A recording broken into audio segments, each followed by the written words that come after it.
Bonjour, je m'appelle Anfissa et je suis formatrice et thérapeute en soins holistiques en présentiel à Gradignan près de Bordeaux et à distance. Je suis aussi l'autrice d'une formation en ligne Comment créer son bracelet chemin de vie. Dans ce podcast, moi-même et d'autres thérapeutes que j'invite, partageons notre expérience, nos difficultés et nos victoires que nous rencontrons au quotidien dans nos métiers. Ma mission est de vous guider pour éclore et rayonner votre soi intérieur. Bonne écoute! Bonjour mes chers thérapeutes et ceux qui souhaitent le devenir et bienvenue dans notre podcast Thérapeute Inspiré. Et aujourd'hui, nous allons plonger dans le monde complexe de burn-out, d'épuisement, explorer les différentes étapes qui les caractérisent. Le burn-out, malheureusement, est un problème de plus en plus répandu dans notre société moderne et pour moi, c'est très très important, c'est vraiment crucial de comprendre ces stades pour mieux les reconnaître et les prévenir. Parce que même nous, les thérapeutes énergétiques, qui sont normalement censés être en bon état, être en bonne santé, s'occuper de soi, souvent il y a les moments où on s'oublie et on donne sans se ressourcer, sans vraiment prendre soin de soi. Et parfois, on a besoin de changer quelque chose dans notre vie et on le fait pas, on continue jusqu'à épuisement. Donc le but de ce podcast, de cet épisode, c'est vraiment de vous donner des outils pour reconnaître chez vous et chez vos clients le burn-out et peut-être rediriger vos clients, en tout cas en parallèle avec vos services, peut-être voir un médecin. Certains peut-être auront besoin de prendre un arrêt de travail et vraiment de traiter ça. Il existe plusieurs stades de burn-out. Attention, je fais un petit disclaimer, je ne suis pas un médecin. J'ai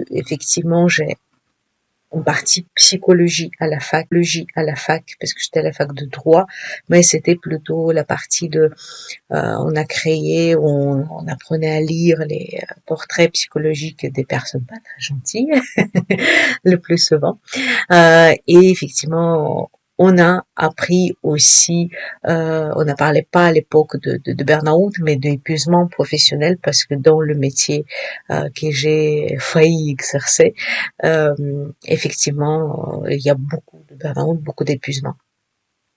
Donc j'ai quelques notions et connaissances, mais attention, je ne prétends pas d'être un médecin.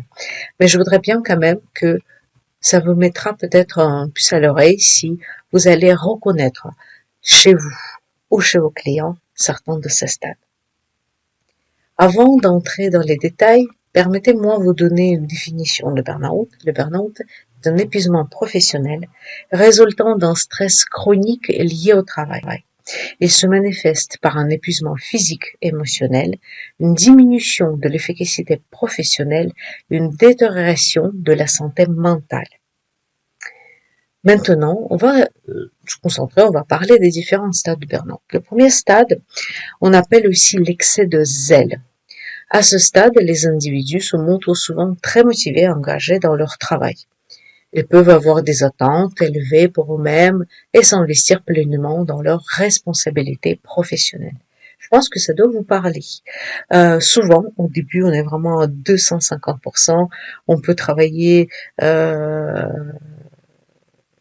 80 heures par semaine, dormir très peu, répondre à tous les messages que les clients nous envoient, participer à tous les événements qui nous tombent dessus, qu'on nous propose, et effectivement, parce qu'on est vraiment très très très motivé. Cependant, cette passion excessive peut entraîner une négligence de votre bien-être personnel, notamment en termes de sommeil, de repos, de loisirs.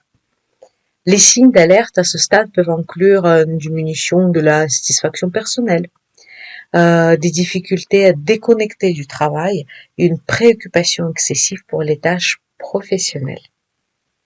Le deuxième stade du burn-out est connu sous le nom de repli sur soi. À ce stade, les individus commencent à ressentir les premiers effets néfastes des stress chroniques et ils peuvent se sentir débordés, émotionnellement épuisés, isolés. Des symptômes tels que l'irritabilité, l'anxiété ou la démotivation deviennent plus fréquents. Ils peuvent aussi également commencer à se retirer de leurs relations sociales et à négliger leurs propres besoins en termes de santé et de bien-être. Et je pense qu'il y a beaucoup entre nous qui sont passés par là. Que ça soit dans notre travail précédent, ou même en étant déjà thérapeute. J'ai passé par là quand je faisais des massages. Je vois très bien de quoi il s'agit. Heureusement, j'ai vu assez rapidement qu'il y a quelque chose qui va pas et qu'il faut faire des changements. Et puis, petit à petit, je suis arrivée à mettre les choses en place et donc vous pouvez aussi arriver de mettre les choses en place. Le troisième stade de burn-out est celui de la détérioration. À ce stade, les symptômes de burn-out, ils deviennent plus prononcés, ils peuvent affecter tous les aspects de vie d'une personne.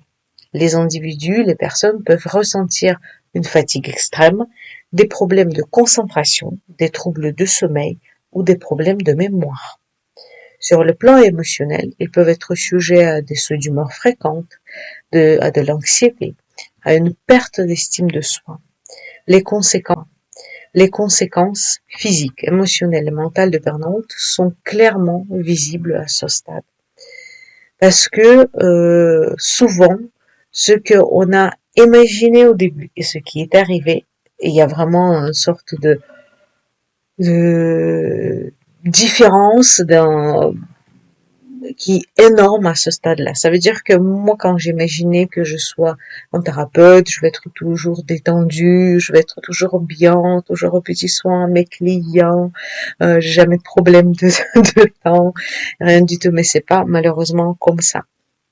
Après, attention, si on remarque les premiers stades de burn-out dès le début, ou au moins en deuxième stade, on peut quand même plus facilement mettre les choses en place, changer des choses, parfois mettre des limites, parfois s'organiser autrement, revoir peut-être ses engagements en place, et petit à petit de s'en sortir avant que ce soit trop tard. Ce n'est bien sûr jamais trop tard. On peut toujours revenir, c'est pas. Mais parfois on se rend même pas compte et qu'il y a quelque chose qui va pas. Et quand les proches commencent à nous dire, on dit non non, moi j'ai besoin, je peux pas faire autrement, j'ai besoin de travailler tel nombre d'heures. Comment je peux ne pas répondre si je réponds pas tout de suite? Et ainsi de suite. Maintenant, dès que j'ai les petits signes qui disent ça commence à m'arrêter, notamment à la fin de l'année 2022. Moi, j'ai eu tous les alertes qui s'allumaient. Ça veut dire Instagram, Facebook, WhatsApp, pas les mails, mais voilà, ça c'était déjà pas mal, plus les SMS bien sûr. Et au final, ce qui s'est passé, que je ne pouvais plus.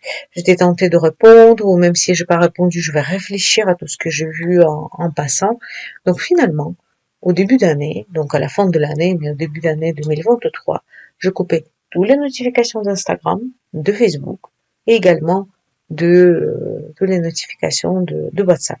Et c'est moi qui décide quand est-ce que je dois aller voir. Parce que j'étais vraiment en train de m'épuiser, de penser, d'avoir cette machine en route. Si par exemple, je décide de ne pas répondre samedi, dimanche au message, mais en passant, je regarde mon téléphone, je le vois, il y aura quand même cette petite voix qui va me dire ah oui, donc elle m'a dit ça, il faut que je réponde ça.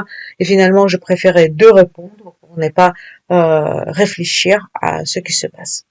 Et de ne pas avoir peur d'oublier finalement.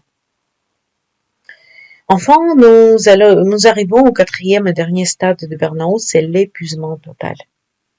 À ce stade, les individus atteignent un point critique où ils se sentent complètement vidés et incapables de faire face aux exigences de leur travail et de leur vie quotidienne. Ils peuvent souffrir des symptômes physiques graves tels que des maux de tête assez fréquentes, des troubles digestifs, des douleurs musculaires, une suppression du système immunitaire. Donc votre système immunitaire va être affaibli. L'épuisement total du corps et de l'esprit nécessite une intervention urgente pour éviter des conséquences plus graves. Et maintenant, quand nous avons exploré les différents stades du burn-out, il est essentiel de comprendre que la prévention et la prise en charge sont vraiment très très importantes pour maintenir notre santé mentale et notre bien-être ou la santé mentale de notre client et son bien-être. La sensibilisation assez précoce aux signes précurseurs de burn-out est essentielle. Ça veut dire que si vous avez vu chez votre client, si vous avez reconnu, n'hésitez pas à le rediriger voir un médecin. Et de votre côté, vous pouvez très bien continuer de l'accompagner avec les massages énergétiques, avec les sous-métiers, ça dépend de votre métier. Il est important de trouver un équilibre entre travail et vie personnelle, d'apprendre à gérer le stress, de prendre soin de soi. Je pense que vous avez entendu ça 1000 fois.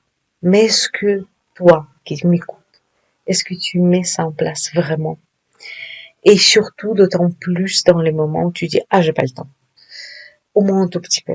Tu peux toujours trouver 2-3 minutes à rien faire par jour. Rien faire, c'est vraiment rien faire. C'est pas lire, c'est pas scroller Instagram, c'est pas écouter quelque chose. C'est se concentrer sur soi pendant 2 minutes. Tu les as ces 2 minutes, j'en suis sûre. Au moins ça, tu peux te offrir et tu peux te permettre. Et c'est ça déjà, prendre soin de soi. Et si vous ressentez, si toi qui m'écoutes ressentes les symptômes du burn-out, n'hésite surtout pas à demander de l'aide à des professionnels. C'est tout pour aujourd'hui. J'espère que cet épisode vous a aidé à mieux comprendre les différentes étapes de burn-out. Rappelez-vous que votre santé et votre bien-être sont primordiaux. Prenez soin de vous et écoutez les signaux que votre corps et votre esprit vous envoient. Et puis, si vous pensez que cet épisode peut vraiment tomber un bon moment pour quelqu'un, n'hésitez pas à partager. Et aussi, j'ai une demande à vous faire. Si vous écoutez votre podcast, n'hésitez pas à m'identifier sur Instagram, ça me fera énormément plaisir et en même temps, ça permettra à d'autres personnes de le découvrir. Donc, pour m'identifier, c'est @anfisa, AMFISA, -8, et rééquilibrant avec un K. Et normalement, vous avez dans la description de ce podcast mes coordonnées sur Instagram. N'hésitez pas aussi de commenter sur Apple Podcast ou d'autres plateformes de votre écoute où c'est possible et de partager. Mettez votre avis, mettez aussi qu'est-ce que vous faites quand vous vous sentez épuisé. Partagez le podcast, il est pour vous. Et je vous invite de le faire vivre avec moi. Je vous remercie beaucoup et je vous souhaite une belle journée, une belle soirée, selon votre heure d'écoute. C'était Anfisa, formatrice et thérapeute en soins holistiques, pour vous accompagner dans votre parcours. Je vous embrasse et je vous dis à bientôt.